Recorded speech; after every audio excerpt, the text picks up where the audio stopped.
সুবর্ণপুর গ্রামের রাজা সূর্যবামা তার একমাত্র মেয়ে নীলাকে নিয়ে থাকতেন। সূর্যবামা নীলাকে খুব ভালোবাসতেন।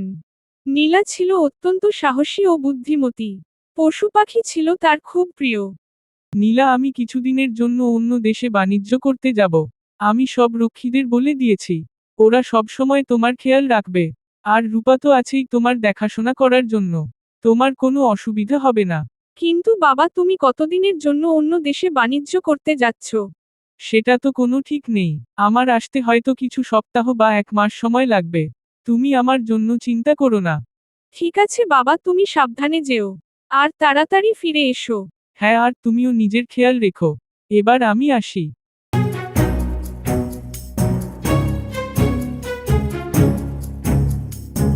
মন্ত্রী, এই কয়েকদিন তোমাকেই সবকিছু দেখে রাখতে হবে। আমি যতদিন না আসছি তুমি নীলা আর এই রাজ্যের খেয়াল রাখবে। ঠিক আছে মহারাজ, আপনি নিশ্চিন্তে যান। আমি এইদিকে সব সামলে নেব। রাজকুমারী নীলা, আপনার কি মন খারাপ? এখানে একা একা দাঁড়িয়ে আছেন কেন? কি আর করব রূপা, এখন একা একা থাকতেই ভালো লাগে। সেই ছোট্ট বেলায় মা মারা যায়। আর বাবা মাঝেমধ্যেই অন্য দেশে বাণিজ্য করতে চলে যেত। তখন থেকেই তো আমি একা হয়ে গেছি।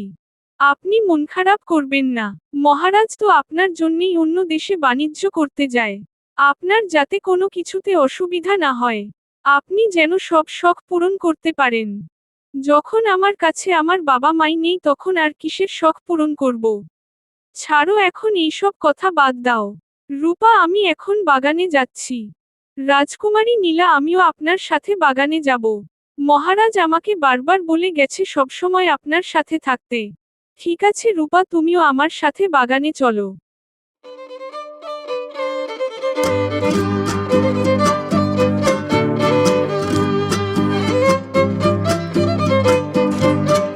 রাজকুমারী নীলা, আপনার যখনই মন খারাপ থাকে আপনি এই বাগানে চলে আসেন কেন? আসলে এই বাগানে এত পাখি খরগোশ গাছপালা আছে, তাই এখানে এলেই মন ভালো হয়ে যায়। ওই মেয়েটাই হলো রাজকুমারী নীলা, মহারাজ সূর্যবামার একমাত্র কন্যা। আর 1 মাস পর রাজকুমারী নীলার 18 বছরের জন্মদিন। সেই দিনেই মহারাজ এই সুবর্ণপুরের সমস্ত কিছু রাজকুমারী নীলার নামে করে দেবে। তার আগেই আমাদের কিছু একটা করতে হবে। মন্ত্রী মশাই, আপনি যদি আমাদের সাহায্য করেন তাহলে আমরা আপনাকে এই সুবর্ণপুরের রাজা বানিয়ে দেব। আমি আপনাকে সব রকম সাহায্য করব। মহারাজ সূর্যবামা কিছুদিনের জন্য অন্য দেশে বাণিজ্য করতে গেছে। আমাদের এমন কিছু করতে হবে যাতে মহারাজ আর কোনোদিনও ফিরতে না পারে। ঠিক আছে, সেই ব্যবস্থা আমি করে দেব। কিন্তু আপনাকে আগে জানতে হবে মহারাজ সূর্যবামার সমস্ত গুপ্তধন কোথায় লুকানো আছে। আমি খুঁজে বার করার চেষ্টা করছি। আপনি মহারাজকে সরানোর ব্যবস্থা করুন। দুদিন হয়ে গেল এখনো পর্যন্ত বাবার কোনো চিঠি এলো না। আমার একা একা থাকতে আর ভালো লাগে না। সবাই তো বাবা মায়ের সাথে একসঙ্গে থাকে। কিন্তু আমার হয়তো সেই ভাগ্য নেই। সাহেব, আমি লোক লাগিয়ে জানতে পেরেছি মহারাজ সূর্যবামার সমস্ত সম্পত্তি কোনো এক গুহায় লুকানো আছে। কিন্তু সেই গুহাটা আমাদের খুঁজে বের করতে হবে।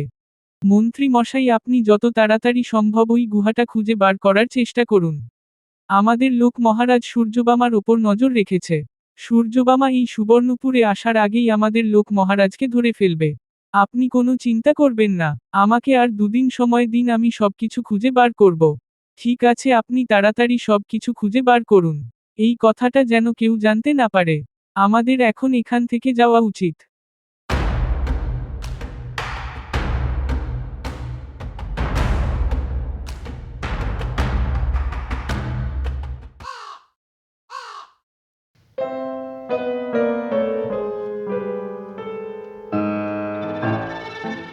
মন্ত্রী মশাই, কয়েকজন গ্রামবাসী আপনার সঙ্গে দেখা করতে এসেছেন।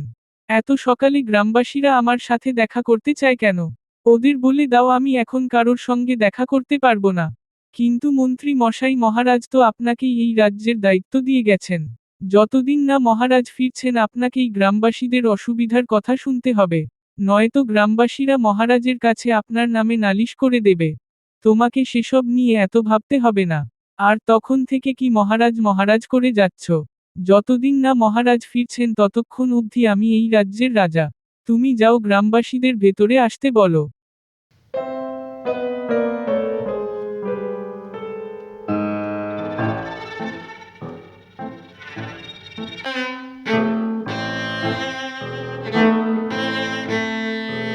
সকাল সকাল তোমাদের কি চাই? সবাই মিলে দল বেঁধে এসেছো কেন? মন্ত্রী মশাই, জলের অভাবে আমাদের জমির সমস্ত ফসল নষ্ট হয়ে যাচ্ছে। আপনি কিছু একটা ব্যবস্থা করুন। আমাদের মহারাজ বাণিজ্য করে কবে ফিরবে? মহারাজ ফিরে এলে ঠিক একটা ব্যবস্থা করে দিত। সবাই মহারাজ মহারাজ করে পাগল হয়ে যাচ্ছে। মহারাজ কবে ফিরবে ঠিক নেই। আর কোনো দিন ফিরবে কিনা তাও জানি না। না, আমাদের মহারাজ ঠিক ফিরে আসবে। আপনার কথা আমরা বিশ্বাস করি না। দেখো, আমি খবর পেয়েছি মহারাজ যেই দেশে বাণিজ্য করতে গেছে সেখানে অনেক বড় যুদ্ধ শুরু হয়েছে। আর সেই যুদ্ধে অনেক মানুষ মারা গেছে। আমাদের মহারাজের কিচ্ছু হবে না। আমরা সবাই মহারাজের জন্য অপেক্ষা করব। মহারাজ আমাদের কাছে ঠিক ফিরে আসবে। ঠিক আছে, আমি কিছু একটা ব্যবস্থা করছি, তোমরা এখন সবাই নিজের কাজে যাও। মন্ত্রীমশাই, সকাল সকাল প্রজারা কিসের জন্য এসেছিলেন? তেমন কিছু না, আসলে গ্রামবাসীরা আমাকে ধন্যবাদ জানাতে এসেছিল। মহারাজের অনুপস্থিতিতে আমি সবকিছু ভালোভাবে দেখাশোনা করছি, তো তাই। তুমি কি করতে এখানে এসেছো রাজকুমারী নীলা? অনেকদিন তো হয়ে গেল বাবা বাণিজ্য করতে গেছে। এতদিনে তো ফিরে আসার কথা। আর কোনো চিঠিও পাঠাচ্ছে না। তাই আমি আপনার কাছে জানতে আসলাম, আপনি কি কোনো চিঠি পেয়েছেন? না, আমি তো কোনো চিঠি পাইনি। ঠিক আছে, আমি খবর নিয়ে দেখছি যদি কিছু জানা যায়। তুমি গিয়ে বিশ্রাম করো।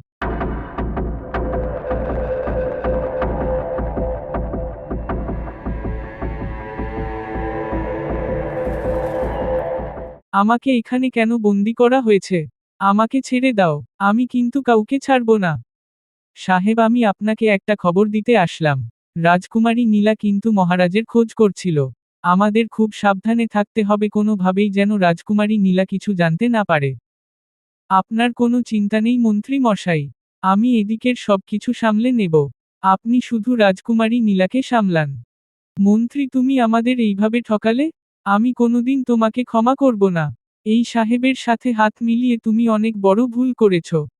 কিছুদিনের মধ্যেই আমরা এই রাজ্য দখল করব। আর এ রাজা কিচ্ছু করতে পারবে না। আর আমি হব এই রাজ্যের মহারাজ। এই রাজ্যের সবকিছুর ওপর শুধু আমার অধিকার থাকবে। আমি যা বলবো সবাইকে সেটাই মানতে হবে।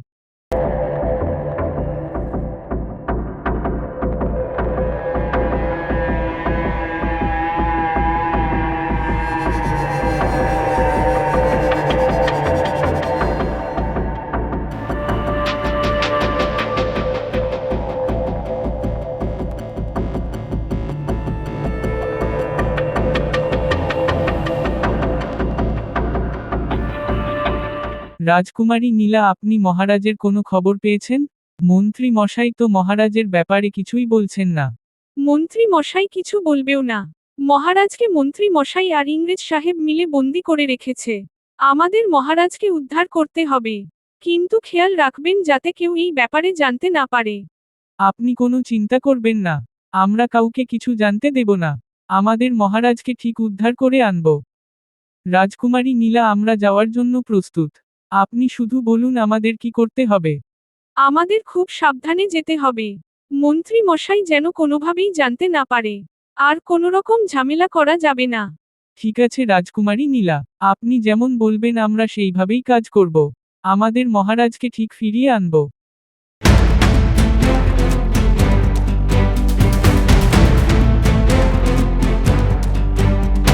নীলা, তুই এখানে কেন এসেছিস?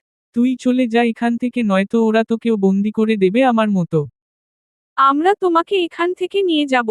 ওই মন্ত্রী মশাই আমাদের ঠকিয়েছে। ওনাকে কিছুতেই ছাড়া যাবে না। মহারাজ, আপনি চিন্তা করবেন না। আমরা আপনাকে এখান থেকে নিয়েই যাব। আপনাকে ছাড়া রাজ্যের অবস্থা খুবই খারাপ হয়ে গেছে। গ্রামবাসীদের আপনাকে প্রয়োজন। তোমরা এখানে কি করছো? তার মানে তোমরা সবকিছু জানো। একদিকে ভালোই হয়েছে, এবার সব কটাকে একসাথে বন্দি করে রাখব। সাহেব, আপনি এদের সবাইকে বন্দি করুন। তাহলে আমাদের কাজে আর কেউ বাধা দেবে না। মন্ত্রী মশাই, আপনি যা চাইছেন তাই হবে। আপনি এই রাজ্যের রাজা হবেন। কিন্তু তার বদলে মহারাজকে ছেড়ে দিতে হবে। এই রাজ্যের সমস্ত কিছু আমরা আপনার নামে করে দেব। আমি তোমার কথা বিশ্বাস করি না। তুমি মিথ্যে কথা বলছো। নিশ্চয়ই তুমি কিছু পরিকল্পনা করে এসেছো। আমি সত্যি বলছি, এই সবকিছু আপনাদের হয়ে যাবে। আপনারা শুধু মহারাজকে ছেড়ে দিন। মহারাজ নিজে সব আপনাদের নামে করে দেবে। ঠিক আছে, আমরা মহারাজকে ছেড়ে দেব। কিন্তু সবকিছু আমাদের দিয়ে দিতে হবে। এরপর রাজকুমারী নীলা বুদ্ধি করে মন্ত্রী ও সাহেবকে বন্দি করে দেয় আর মহারাজকে ছাড়িয়ে নিয়ে আসে। তুমি এটা ঠিক করলে না রাজকুমারী নীলা। তুমি আমাদের এইভাবে ঠকালে আমি কাউকে ছাড়ব না। তোমরাও তো আমাকে ঠকিয়ে এই রাজ্য দখল করতে চেয়েছিলে। এবার বোঝো যেমন কর্ম তেমন ফল। সারা জীবন এইখানে বন্দী হয়ে থাকো।